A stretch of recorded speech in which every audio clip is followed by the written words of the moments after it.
평생 건강을 위해 채소를 열심히 삶아서 드셨죠. 그런데 어르신 혹시 이런 말 들어보신 적 있으신가요?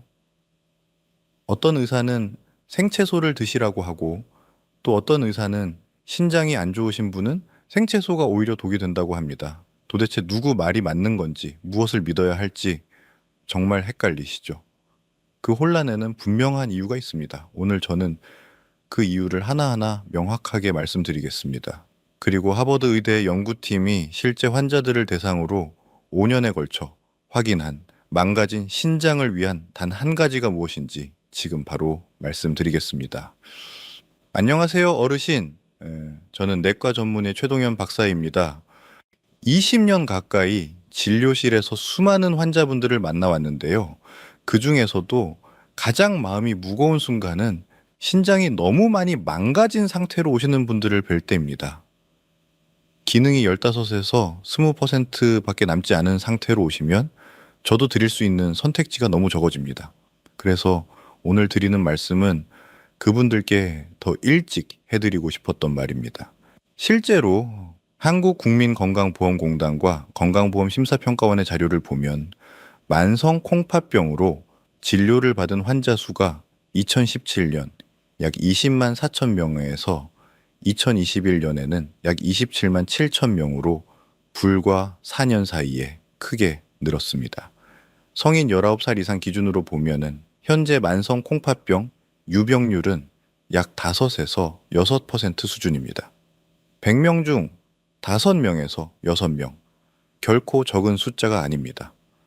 오늘 드리는 내용은 건강교육 정보이며 개인의 진단과 치료를 대신하지 않습니다. 하지만 지금 이 정보를 아시는 것과 모르시는 것, 그 차이는 어르신의 신장 건강에 분명히 영향을 줄 수 있습니다. 어르신, 집에 정수기 쓰고 계신가요? 정수기 필터가 오래되면 어떻게 되는지 아시죠? 네, 물은 여전히 나옵니다. 그런데 그 물 안에 우리 눈에 보이지 않는 불순물들이 그대로 섞여 나옵니다. 신장이 바로 그 필터입니다. 우리 몸 안에서 하루도 쉬지 않고 혈액을 걸러내는 필터인데요. 한쪽 신장에만 약 100만 개의 사구체라는 아주 작은 역과 장치가 들어 있습니다. 양쪽을 합치면 200만 개입니다. 이 200만 개의 역과 장치가 하루에 우리 몸 전체 혈액을 30번에서 40번씩 걸러냅니다. 그런데 이 필터가 서서히 망가지기 시작하면 어떻게 될까요? 혈액 안에 독소가 쌓이기 시작합니다. 그 독한 혈액이 온몸을 돌면서 심장에도 뼈에도 뇌에도 영향을 줍니다. 신장과 함께 해독을 담당하던 간도 혼자 감당하지 못하고 함께 약해집니다. 그리고 가장 무서운 결말은 바로 투석입니다. 일주일에 3번에서 5번 몇 시간씩 기계에 연결되어 지내셔야 합니다. 어르신, 혹시 아침에 일어나셨을 때 손이 잘 펴지지 않거나 발목이 묵직하게 부어 있으신 적 있으신가요? 그것이 단순한 노화가 아닐 수 있습니다. 신장이 보내는 신호일 수 있습니다. 지금부터 그 신호가 무엇인지 하나씩 말씀드리겠습니다. 어르신, 지금 말씀드리는 3가지 신호 중 하나라도 해당되신다면 오늘 영상을 끝까지 꼭 보셔야 합니다.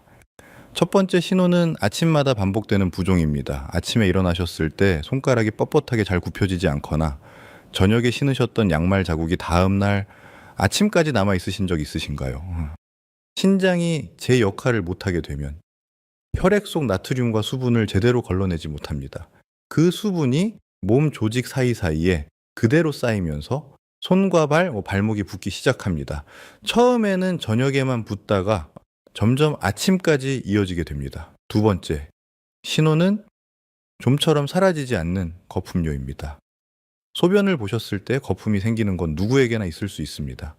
하지만 이 거품이 2, 3분이 지나도 사라지지 않고 그대로 남아있다면 이야기가 달라집니다. 이것은 단백뇨의 신호일 수 있습니다. 신장의 미세혈관 기능이 떨어지면서 혈액 속 단백질을 다시 흡수하지 못하고 소변으로 그대로 흘려보내는 겁니다. 피로할 때나 무리했을 때 일시적으로 거품이 생겼다가 사라진다면 크게 걱정하지 않으셔도 됩니다. 하지만 매번 꾸준히 거품이 남아있다면 반드시 확인이 필요합니다. 세 번째 신호는 이유를 모르겠는 만성 피로와 허리 통증입니다. 충분히 주무셨는데도 몸이 무겁고 등 쪽 허리 아래가 묵직하게 아프다면 신장 문제를 한 번쯤 의심해 보셔야 합니다. 혈압액에 독소가 쌓이면 온몸의 세포가 제 기능을 못하게 되고 그 결과 설명되지 않는 피로가 쌓입니다. 이 세 가지 증상 중 하나라도 지속되신다면 꼭 신장내과 전문의와 상담하시길 권고드립니다. 조기에 발견할수록 선택지가 훨씬 많아집니다. 그렇다면 이런 증상들은 왜 생기는 걸까요? 지금부터가 오늘의 핵심입니다. 우리가 매일 아무렇지 않게 반복하는 습관들이 신장을 조용히 그리고 아주 천천히 망가뜨리고 있습니다.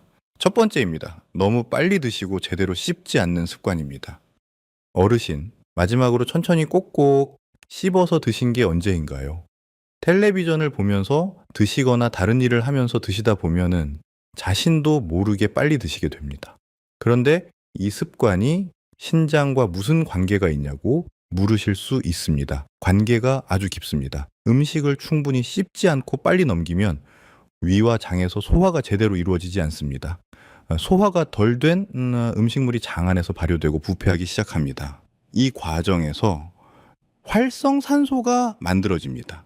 이 활성산소가 혈액 속으로 흡수되면서 혈액을 오염시키고 오염된 혈액이 신장으로 흘러들어 신장 세포를 조금씩 손상시킵니다. 한 번의 식사가 문제가 아닙니다. 이것이 하루 세끼 수십 년 동안 반복될 때 신장이 받는 부담은 우리가 생각하는 것보다 훨씬 큽니다. 오늘부터 한 가지만 바꿔보세요. 한 숟가락을 입에 넣으셨으면은 다음 숟가락은 그것을 충분히 씹고 삼킨 다음에 드세요. 그것만으로도 신장이 받는 부담이 달라집니다. 두 번째입니다. 튀긴 음식과 가공식품을 자주 드시는 습관입니다. 된장찌개에 생선 한 토막, 김치, 어르신들이 드시는 식사는 얼핏 보면은 건강해 보입니다. 그런데 그 생선이 튀긴 것이라면 혹은 반찬 중에 가공된 것이 하나라도 들어있다면 이야기가 조금 달라집니다. 예. 음식을 높은 온도에서 튀기면 기름 속 지질이 산화됩니다. 이것을 과산화 지질이라고 하는데 이 과산화 지질이 혈액 속으로 들어와 강력한 활성산소로 작용합니다. 혈액을 오염시키는 속도가 다른 어떤 것보다 빠릅니다. 그런데 여기서 한 가지 더 말씀드리고 싶은 게 있습니다. 많은 분들이 가공식품이라고 하면은 라면이나 과자만 생각하십니다. 하지만 가루 형태로 된 영양제, 분말 효소 제품, 시중에 판매되는 건강 보조 식품들도 엄밀히 말하면 가공식품입니다. 그 안에 들어있는 첨가물과 인공 성분들이 신장이 걸러내야 할 이물질이 됩니다. 완전히 끊으실 필요는 없습니다. 하지만 하루에 한 번이던 것을 사흘에 한 번으로 줄이는 것만으로도 신장의 부담은 분명히 줄어듭니다. 세 번째입니다. 우유, 치즈, 그리고 짜고 자극적인 음식을 매일 드시는 습관입니다. 진료실에서 정말 많이 보는 경우가 있습니다. 식단은 나름대로 신경 쓰시는데 매일 아침 우유 한 잔은 꼭 드시는 분들입니다. 뼈에 좋다고 알고 계시기 때문입니다.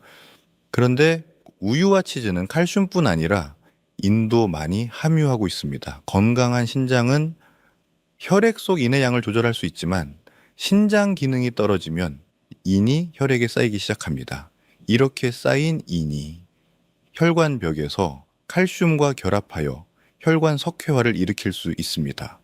그리고 짜고 자극적인 음식은 혈압을 높여 신장으로 가는 혈류에 직접적인 부담을 줍니다. 혈액이 원활하게 흐르지 못하면 신장 세포는 충분한 산소와 영양을 공급받지 못하게 됩니다. 이것이 하루 이틀의 문제가 아니라 몇 년, 몇십 년 쌓이면 신장 기능이 서서히 떨어질 수밖에 없습니다. 완전히 드시지 말라는 말씀이 아닙니다. 다만 매일 드시던 것을 조금 줄여보시고 짠 음식은 되도록 싱겁게 드시는 습관을 조금씩 들여나가시는 것이 신장을 위한 현명한 선택입니다. 이 세 가지 습관만 해도 많은 분들이 공감하실 겁니다. 그런데 지금부터 말씀드릴 두 가지는 조금 다릅니다. 알고 계신 분이 거의 없지만 신장에 미치는 영향은 더 깊고 오래가는 것들입니다. 네 번째입니다. 만성 스트레스와 움직이지 않는 생활 습관입니다. 하루 종일 앉아서 텔레비전을 보시거나 걱정과 근심으로 잠을 제대로 이루지 못하시는 분들, 이 말씀이 어르신 이야기처럼 들리신다면은 지금 아주 중요한 내용을 듣고 계신 겁니다. 스트레스가 오래 지속되면은 우리 몸은 코르티솔이라는 호르몬을 계속 분비합니다. 이 코르티솔이 혈관을 조이고 수축시킵니다. 혈관이 좁아지면은 신장으로 흘러가는 혈액의 양이 줄어들고 신장은 충분한 혈액을 공급받지 못한 채 계속 일해야 합니다. 네, 움직임이 적은 생활도 마찬가지입니다. 몸을 움직이지 않으면 전신의 혈액 순환이 느려집니다. 신장으로 가는 혈류도 함께 줄어들고 신장 세포가 필요로 하는 산소와 영양이 제때 전달되지 않습니다. 어르신, 오늘 몇 분이나 걸으셨나요? 하루 30분, 가볍게 천천히 걷는 것만으로도 신장으로 가는 혈액순환이 달라집니다. 거창한 운동이 아니어도 됩니다. 식사 후 동네 한 바퀴, 그것이 신장을 지키는 가장 쉽고 확실한 방법 중 하나입니다. 5번째입니다. 수십 년간 채소를 삶아서만 드신 습관입니다. 이제 아까 말씀드렸던 그 혼란의 핵심으로 돌아왔습니다. 왜 어떤 의사는 생채소가 좋다고 하고 어떤 의사는 신장에 해롭다고 할까요? 두 말 모두 틀리지 않습니다. 상황이 다르기 때문입니다. 건강하신 분들께는 삶은 채소든 생채소든 큰 문제가 없습니다. 그런데 신장 기능이 이미 약해지신 분들께는 이야기가 달라집니다. 채소를 높은 온도에서 삶으면 그 안에 있는 칼슘을 비롯한 미네랄들의 구조가 열에 의해 변할 수 있습니다. 그리고 만성 콩팥병이 있는 분들은 신장이 칼슘과 그 인의 균형을 제대로 조절하지 못하는 상태입니다. 이 상태에서 변형된 미네랄이 계속 들어오면 혈관 벽에 칼슘이 쌓이는 혈관 석회화가 진행될 수 있습니다. 이것은 칼슘 보충제 연구에서 간접적으로 확인된 기전이며 삶은 채소 자체가 직접 혈관을 막는다고 단정 짓기는 어렵습니다. 중요한 것은 신장이 약해진 상태에서는 무엇을 드시든 더 신중하게 판단하셔야 한다는 겁니다. 다만 생채소의 칼륨이 걱정되시는 분, 특히 신장 기능이 많이 저하되신 분은 반드시 담당 신장내과 선생님과 상담하신 후 결정하시기 바랍니다.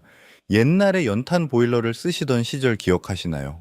보일러 관이 막혀서 방 한쪽은 따뜻하고 다른 쪽은 차갑던 그 답답함. 그때 기술자분이 오셔서 구연산을 넣고 하루 이틀 지나면 온 방이 골고루 따뜻해지던 것. 기억하시는 분도 계실 겁니다. 우리 혈관도 마찬가지입니다. 유기산이 풍부한 음식이 혈관 속 노폐물을 부드럽게 씻어내고 혈액순환을 되살리는데 도움을 줍니다. 그리고 그 유기산이 가장 풍부하게 들어있는 것이 바로 다음에 말씀드릴 단 한 가지입니다. 그렇다면 하버드 의대 연구팀이 실제로 확인한 그 한 가지는 무엇일까요? 바로 신선한 과일을 직접 착즙한 생과일 주스입니다. 그 중에서도 사과와 배처럼 유기산이 풍부한 과일이 기본적으로 권장됩니다. 다만 오렌지는 칼륨 함량이 높아 신장 기능이 저하된 경우 주의가 필요하며 자몽은 혈압약을 비롯한 여러 약물과 상호작용할 수 있어 약을 복용 중이신 분은 반드시 담당 의사와 먼저 상담하셔야 합니다. 먼저 연구 이야기를 드리겠습니다.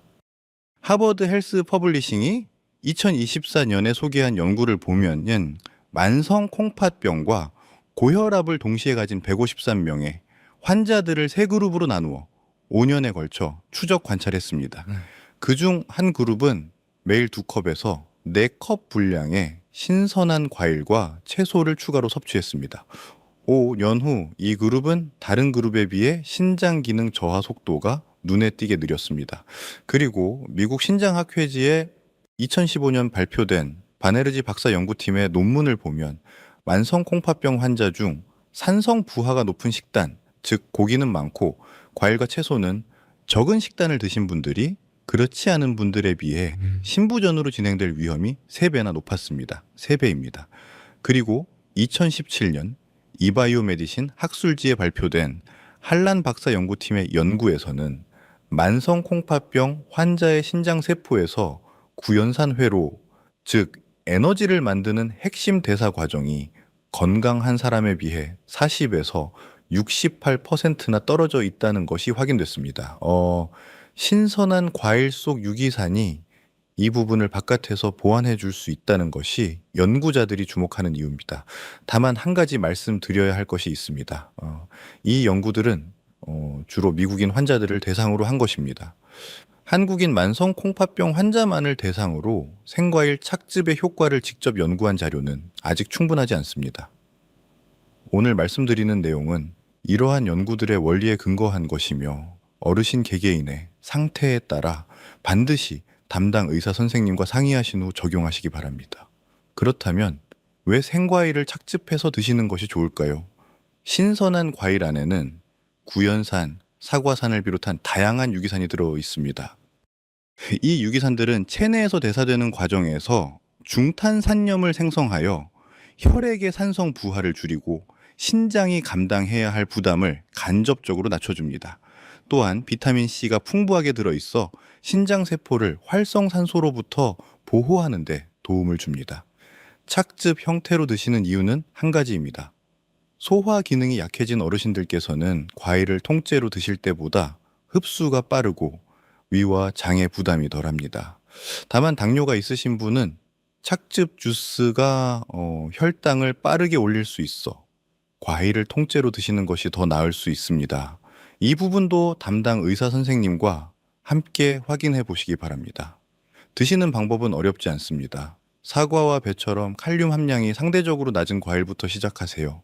직접 착즙하셔서 하루 한 번, 식전 30분에서 1시간 전에 100에서 150ml만 드시면 됩니다. 오렌지나 자몽은 드시기 전에 반드시 혈중 칼륨 수치와 현재 복용 중인 약물을 담당 의사와 확인하시기 바랍니다. 설탕은 넣지 마세요. 꿀도 처음에는 넣지 않는 것이 좋습니다. 그리고 마트에서 파는 병에 든 주스는 드시지 마세요. 가공 과정에서 유기산이 줄어들 수 있고 방부제가 들어가 오히려 신장에 부담이 될 수 있습니다. 반드시 직접 짜신 생착즙이어야 합니다. 마지막으로 꼭 말씀드려야 할 것이 있습니다. 혈중 칼륨 수치가 높으신 분, 신장 기능이 많이 저하되신 분, 특히 만성 콩팥병 3단계 이상에 해당하시는 분, 혈압약이나 면역 억제제 등 약물을 복용 중이신 분은 오늘 말씀드린 방법을 바로 따라 하시기 전에 반드시 담당 신장내과 선생님과 먼저 상담하시기 바랍니다. 특히 자몽은 약물 상호작용 위험이 있어 별도 확인이 필요합니다. 오늘 내용은 의학적 치료를 대신하지 않습니다. 진료실에서 기억에 남는 환자분이 한 분 계십니다. 60대 중반의 어르신이셨는데 처음 오셨을 때 신장 기능이 정상의 30% 정도밖에 남지 않은 상태였습니다. 투석을 해야 할 수도 있다는 말을 다른 병원에서 들으셨다고 했습니다. 그 말을 들으신 후 몇 달을 거의 드시지도 못하고 주무시지도 못했다고 하셨어요. 처음 오셨을 때 그 표정이 아직도 기억납니다. 포기한 사람의 눈빛이었습니다. 저는 그분께 이렇게 말씀드렸습니다. 지금 당장 완전히 낫는다고는 말씀드리기 어렵습니다. 하지만 지금 이 기능을 지키고 더 나빠지는 속도를 늦추는 것은 충분히 가능합니다. 그리고 그것만으로도 어르신의 삶은 완전히 달라질 수 있습니다. 그분은 반년 동안 식습관을 바꾸셨습니다. 튀긴 음식을 줄이셨고 매일 아침 신선한 과일을 착즙해서 드셨습니다. 짠 음식을 줄이고 천천히 씹어서 드셨습니다. 그리고 매일 동네를 30분씩 걸으셨습니다.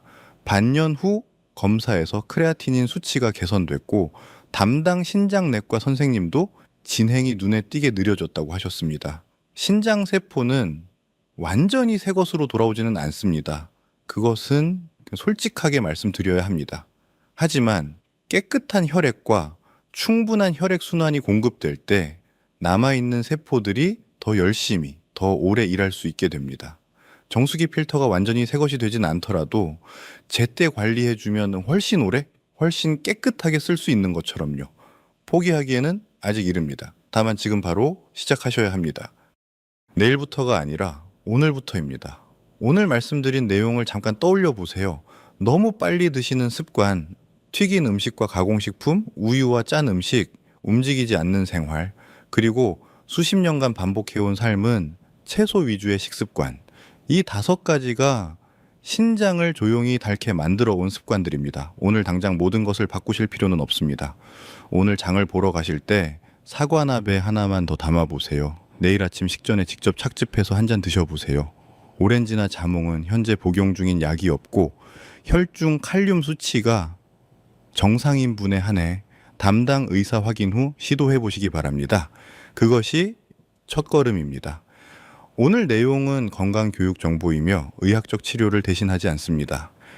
현재 만성 콩팥병을 진단받으신 분, 투석 중이신 분, 신장 관련 약물을 복용 중이신 분은 시기 변화 전 반드시 담당 신장내과 선생님과 먼저 상담하시기 바랍니다.